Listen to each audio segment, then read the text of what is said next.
Herkese selamlar arkadaşlar. Arkadaşlar bu zamanlarda Aşkabat'tan gelmek isteyen arkadaşlarımız çok olduğu için sizlere gelecek ayın 7'sinden sonra 380-381 dolara biletlerimiz var. Haberiniz olsun, bunu paylaşmak için ufak bir video çekmek istedim.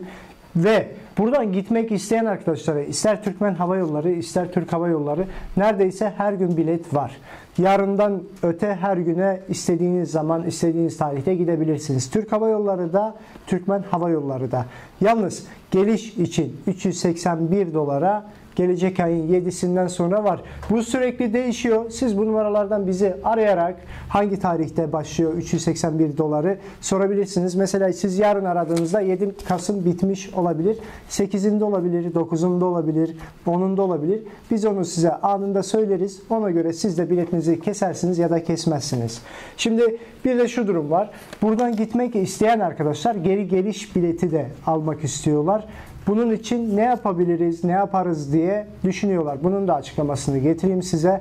Eğer buradan gidiyorsanız, Türk Hava Yolları'ndan aldıysanız direkt isim, soyisim, doğum tarihleri tutuyorsa geri gelebiliyorsunuz. Ama daha da güvenli olması için biletleri bizden aldığınızda bizler sizin yeni pasaportunuzu güncelliyoruz. Bu duruma göre sizler de geri gelebiliyorsunuz hiçbir sorun yaşamadan. Haberiniz olsun. Bunu alta yorum olarak yazacaklar. Zaten böyleydi, zaten şöyleydi diye. Ama daha gerçekçi, daha da böyle sizin içiniz rahat etsin, bizim içimiz rahat etsin, garantili bir şekilde gelebilin diye bunu da böyle yapıyoruz.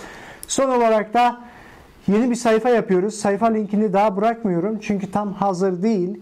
Hazır olduktan sonra sizlere paylaşacağız. İstediğiniz bileti istediğiniz zaman, istediğiniz tarihte kendiniz de alabileceksiniz. Ya da ki orada gördüğünüz bileti bizi arayıp sorabileceksiniz. Biz bu bileti alabilir miyiz? Siz keser misiniz bize? O durumda da size yardım edeceğiz. Yani 7/24 çağrı merkezi kuracağız. Haberiniz olsun. Şimdi bu kadar. Kanala abone değilseniz abone olmayı, bildirimleri açmayı unutmayın. Sorularınız varsa yorumlara yazabilirsiniz. Görüşmek üzere. Hoşça kalın.